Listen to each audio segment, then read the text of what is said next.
I've lived in New Jersey my entire life, and I know lots of interesting people. Artists, musicians, actors, business owners, and politicians.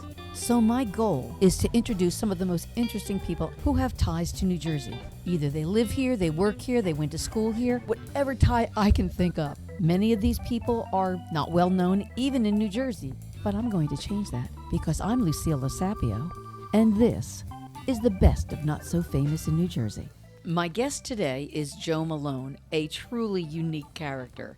Joe describes himself as an actor who is also a screenwriter, a DIY filmmaker, a singer, and beyond. My conversation with Joe goes in 1,000 different directions, from cannabis to cancel culture, to serial killers, to ageism and sexism, even bedwetting and British TV. I think you're going to enjoy this conversation as much as I did. So I'm here today with Joe Malone. Hello, Joe. Hello. So I know you worked for quite a while as an actor, so let's start by talking about your acting career. You know, I started acting my junior year in high school at Leonia High School. They were casting for the play The Mouse That Roared. I think I got one of the leads, but I had no interest in acting yet. I didn't know anything. So I'm like, I'm not going to do the lead. It sounded nerve-wracking, first of all. So I'm like, I'll take a smaller role of like Will Tatum or whatever. So I was supposed to just kind of come on stage at one point and do something very simple. But I Rapunzeled on stage and got a huge laugh from the audience. And it sounds corny, but I was hooked. It was like, it just kind of went off in my head, like, this is what I want to do. You kind of got addicted to that rush of adrenaline, right. of the audience responding to you. Right, and I thought I could do it well. Like, even though I was just hamming it up, I learned later as an actor I did what you're not supposed to do, right? Yeah. Anyway, so that's where I started, and then I was acting. At first I went to USC, University of Southern California, for one semester. I didn't last long there, but I did a little acting there. Then I came to NYU, and I started acting. I got a lead right away. I was in The Mad Woman of Chaillot. I was in Skin of Our Teeth. So then now I'm acting proper, and also at NYU there's all these student films, this and that. I always dislike the audition process. Does any actor like the audition process? Well, right, but I have, and I'm sure a lot of actors are like this too, maybe most, but I have like pre-social kind of anxieties. I then went to California right after college, and at first, again, I got a play called Testing Negative. So I did that, and I got a good agency called Progressive Artists, which at the time were the agency of record for Mickey Rourke. What happens is initially they send you out on a flurry of calls. Yeah. Again, I was nervous during the audition process. I was always had low self-esteem with that. I sucked. I did so bad there, and it hurt my feelings.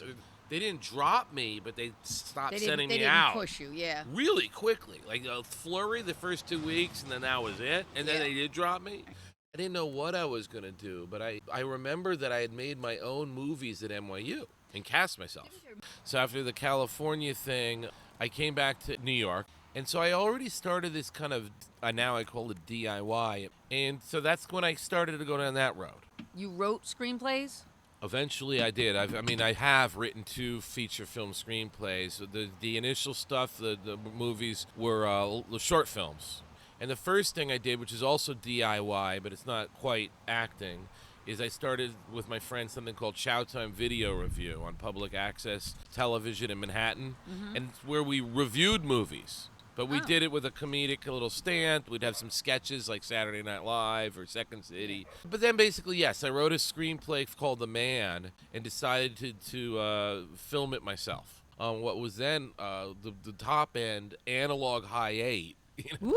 Well, I don't know. People it still shred me, meaning put me down or bust my chops, or certainly until recently, because a lot of times they're like, well, why are you doing this? I guess you like doing this, right? Because I've had almost no audience, Although eventually now I kind of have an audience a little bit because I made a documentary called First Call about people who drink in Manhattan in the morning. That was a black and white feature film documentary.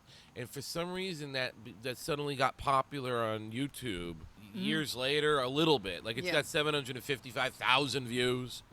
I have 2,000 subscribers. It's all because of this. Now, you said one of your favorite quotes was, I make movies that no one sees and music that no one listens to. Right. So how do you remain gratified if that's in fact true? Well, the irony is it's slightly not as true now because when I said that, I had like 50 subscribers, you know? I mean, I'm realistic. No one knows who I am still. It's just one movie. Now, you and we're alike in a lot of different ways. We're both creative. We're both actors, writers. But we have something about us that's maybe a little uncomfortable. If you don't want to talk about it. I like honesty. Okay. Bedwetting. Oh, shit. All right, what the heck? We were both bedwetters. Yeah, okay. I am admitting I that. can't remember. I guess I already admitted that. You did. Yeah. We shared that. Good for you. That was I an mean, intimate I'm thing glad that we've for you. shared. Yeah. Yes, it's true. Till my first month of my 14th birthday. So, do you think that problem impacted the rest of your life, or what impact did it have on the rest of your life? If anything, I think it empowered me. So there was a TV movie called The Loneliest Runner. Michael Landon. Michael Landon? Right. He was a bedwetter, and he was very outspoken about it. So he did this TV movie, which is about him. His mom used to hang out the wet sheets every time he'd wet his bed. Everybody could see it. Everyone on the school bus. So he had to learn to run home and beat the bus. My parents were so not like that. They were very permissive and cool. So I felt empowered because, A, I do sleepovers anyway. And I'd be a little manipulative. Like, I'd switch my wet sheets with my friend's younger brother. And then finally, like, I remember one time there was a torturous, terrible counselor who had the sleeping bag up. Who wet their bed in front of all the kids? And I'll never forget. I quick like this said, I'm busted. They're all going to know my sleeping bag, even my friend. So I go, that was me. You scared the crap out of us last night pretending to be a bear because they were shaking on the thing pretending to be a bear. And everyone started laughing, but not at me. Yeah. Because they were all scared of the bear, too. Yeah. So I remember I flipped that, like from pure abuse. So you learned how to overcome. Right. So it empowered me. But you outed yourself, too. True. I haven't told other people this. So I'm outing myself here. I actually feel like I had PTSD for years. Because I got to say, up until just a couple of years ago, whenever I went to the bathroom, I had to go, am I sleeping? Am I awake? When did you stop? Probably about the same time as you, about First 14, one. 15, yeah. Okay. Were your parents mean about it? My parents weren't mean about it, but, it was embarrassing. My mother would be upset about it, and I had a rubber sheet under the regular sheet, and I would, bribe my sister not to tell my mother if I did. You weren't with boys yet, right? Like sleeping over No. making, At At 14? that age, Yeah. right? Well, I don't know. Not What do you think, I'm a slut? Hey, you. Let's get back to acting. Now that you've now traumatized that I've me, I think traumatized you, what are some of your favorite movies? Let me The ask you this way. Graduate. Your favorite movies that you would like to have that part in one of those movies? Oh, yeah, sure. So The Graduate? Yeah, that was a big one because of Benjamin Braddock, that idea of coming of age and not knowing what you're going to do, being very passive aggressive, but looking for a passion I just love that movie. Mike Nichols is phenomenally directed. The soundtrack, first time ever that they used rock and roll. Right, not made up music. Yeah. Now we're used to that, but Yeah. that might have been the first film. Saturday Night Fever. Again, an underrated movie. To me, that's like a Greek tragedy. He wants to make it in Manhattan. He likes the girlfriend, get away from where he grew up. He's bigger than that. Anyway, I love that movie. And the music and the star-making performance. Well, you know what I don't like about that movie? The female lead. No. This actually came out when disco was big. Whenever you have a movie about a time period or a genre that you were a part of, you know what's wrong with it. He was supposed to be this incredible dancer, and it's like, he's not. Right. Not by the standards at that time. Right. I don't know if movies aren't meant to capture the reality of the time. Documentaries are. But I see your point. So we have The Graduate. And Saturday Night Fever. Saturday Night Fever. A third one would be At Close Range. And what part in that would you want to have? Sean Penn's part, I guess. Because it's technically based on Joe Callinger, who... Oh! My favorite serial killer. You know about him. Are you kidding? He also used to steal farming equipment. By the way, he had the worst murder in Leonia, where I grew up. He killed his own son. I know. Did you? Oh, Yeah. did he? Oh, yeah. He made his son go with him. Yes, one His of son his... had the baseball and bat. killed the other son. Oh, yeah. Yeah, you're right. Yeah. How'd you know about him? I love You read serial true killers. crime. Me I too. love serial Me too. killers. I mean, I don't love them. I mean, I Right, love you reading study about them. serial Me killers. too. Yeah. That's why, sometimes, I'll meet somebody and go, that person's a potential serial killer. You think you're don't right? take a ride You have with a him. good instinct? I don't know, but I'm going to trust it. If I think someone is a potential serial killer, I'm going to... I mean, like, I read all those books. They're very rare, though. You might not have ever met one. No, I know. If you went to enough clubs and all, you've probably... I probably met one. I don't know if you met... I probably dated one. And Anne Rule is she writes a lot fantastic. of books about serial she's prolific, killers. like Stephen she King. She's still good. Ted Bundy. I know. mean, she worked. Suicide Hotline. Right, she sat You'd right walk next her to the him. parking The lot. stranger beside me. And she liked him. Yeah. She Well, admitted I it. mean, most serial killers probably are likable. That's how they get their victims That's why easily. they're successful. Yeah. And they don't get caught for a while. Yeah, it's so funny that you mentioned Although Joseph I'm surprised Callinger. he's one of your favorite. I mean, Well, I know mean, you- he's my favorite in a macabre sense. Like My he is sense the most is your macabre. favorite is Bundy. No. Joseph Eileen Callinger. Warnes. She's the one who was a hooker, a prostitute in Florida, freebase. She was killing killed her a lot Johns. of her Johns. Yeah. She only would kill the ones who try to rape her or abuse her. Yeah. And normally you'd be like, come on, but you killed like 7 or 8. But down there, I don't know. Maybe it's true. Well, here's she might be like Dexter. Well, or ooh, she's, I love Dexter. I never saw that show. So if you had to pick 3 people who have really influenced you, who would they be and why? Jim Morrison of The Doors, because of the eclectic nature within him, to be really dark and want to embrace hedonism and almost shamanistic in terms of, fearless, but at the same time extremely intelligent and kind of sensitive and poetic and lyrical. And I love The Doors, but him in particular because of his personality. Another might be Paul Newman. Loved him as an actor. Yeah. Kind of a strange underdog quality where he was cynical and hopeful at the same time. Yeah. The camera loved him. He's gorgeous, Yeah. I mean- And very socially responsible, too. Oh, yeah. Very socially responsible. Managed to stay married in Hollywood for all those years. They stayed together. He lived outside of Hollywood in Connecticut. And he lived a nice long time. And you get props for this. I don't want to sound shallow, but he managed to be gorgeous the whole time. Yeah, But even at 80. People say that women age poorly, but when I look around now, I'm having my 50th class reunion. Wow. Some of the guys are like scary looking.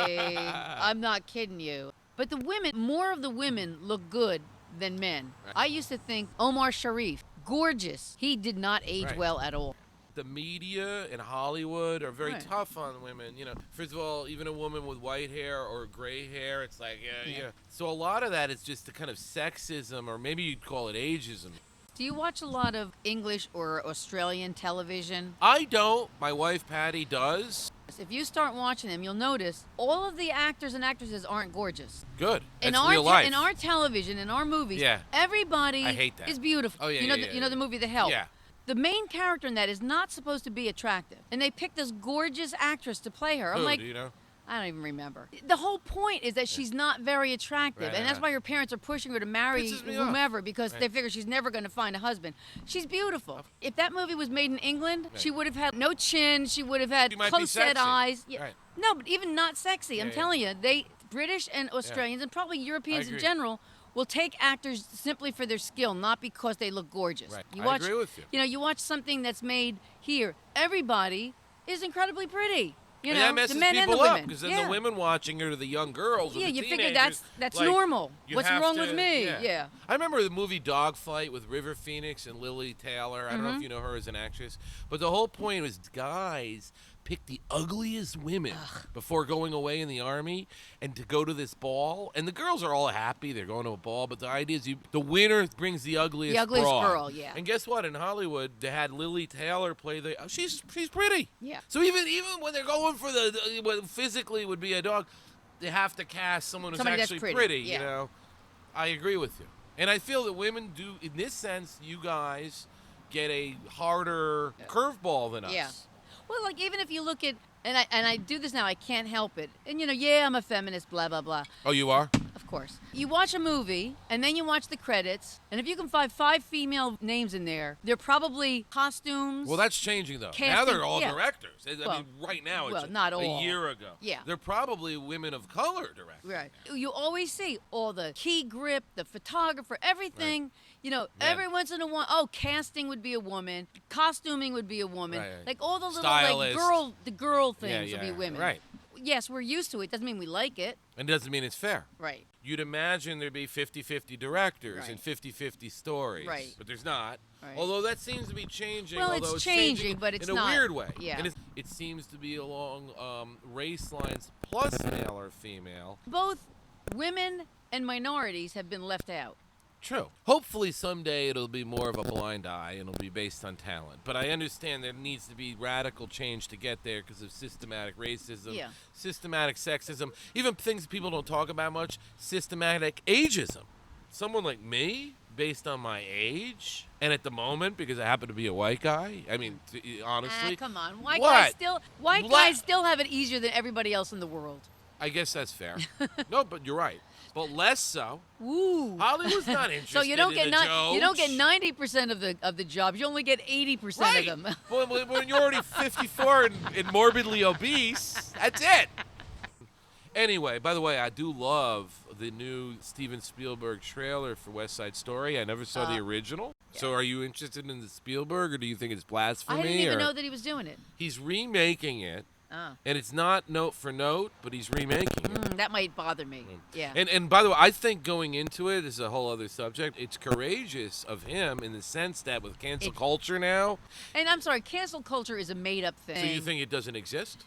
Not really. I mean, Are you people have happy always... there are people fighting back? I mean, Well, yeah, I you mean- think they're trying to put a negative connotation Well, on you know, progress? I think people that complain about cancel culture are just mad because they don't have the privileges that they had before. So now all of a sudden, they had always had the best seats, the best this, the best that. Now all of a sudden, it's like, no. And they're like, oh, cancel No, but what about culture. like Al Franken? Or I don't know what your opinion about Cuomo is. Oh, I think Cuomo was a dirtbag. How about Al Franken? I loved Al Franken. Al Franken. Do you think he got a raw deal? Oh, he absolutely did. If you So if that's you look cancel at culture. calling it cancel culture is minimizing what goes on.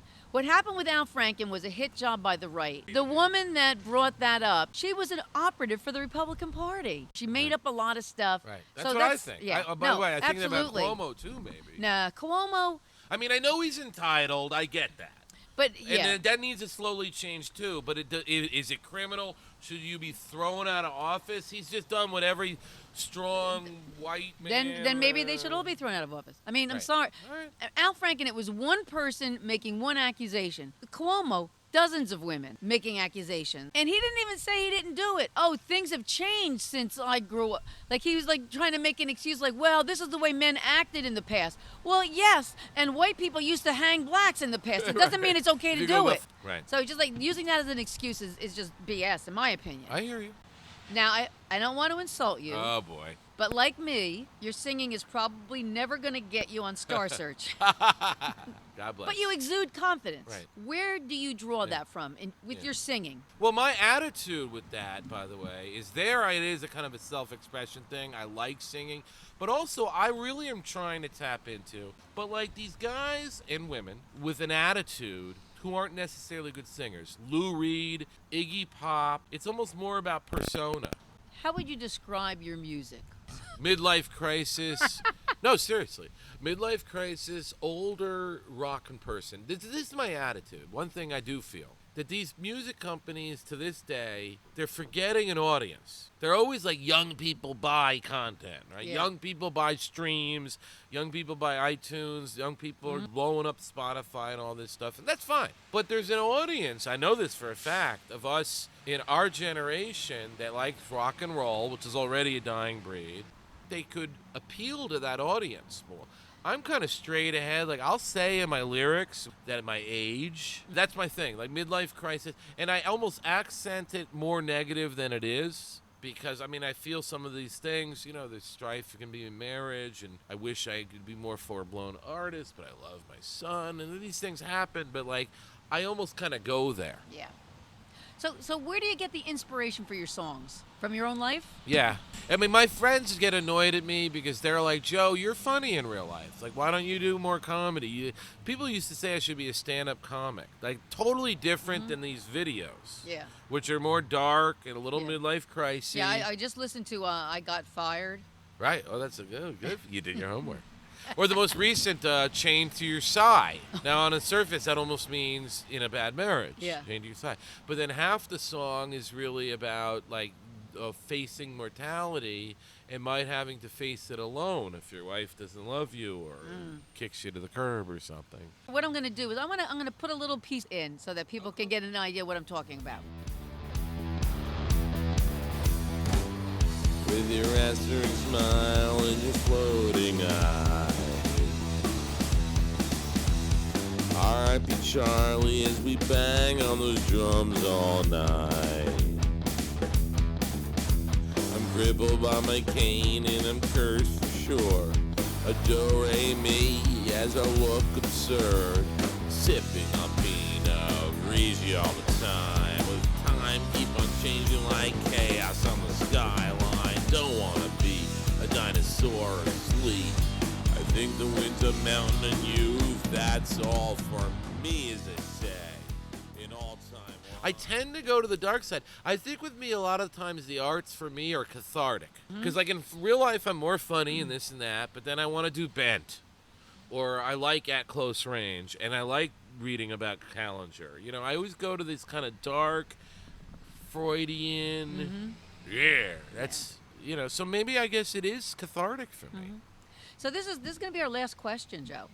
No. What things do you still want to do? Just almost about everything. That's another lyric in that last song, Chained to Your Size. I say something like, I prefer the mountain and winds of youth. That's my bag. Like, I want to do everything. I want to dance. Why can't I dance? Because I'm heavy. Chris Farley danced.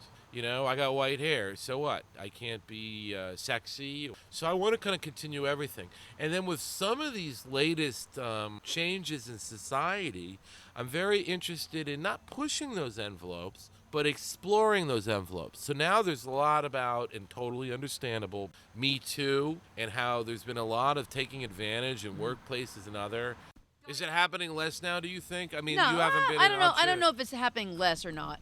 I think people are more aware of it. Guys are complaining more that they can't get away with things that they Does used that to get mean away they do with. it less, or? I don't know. How I much? think maybe they're doing it less because they're afraid of losing their jobs. So Right, that's good. Right, but that would be like the only reason. They're not like kind of having a. I think maybe some people are going Epiphany. like, "Wow, I didn't even know." Yeah, I Yeah, think some some. may have an epiphany over that. But Joe, thank you. Thank you. That was awesome. Thank you very much.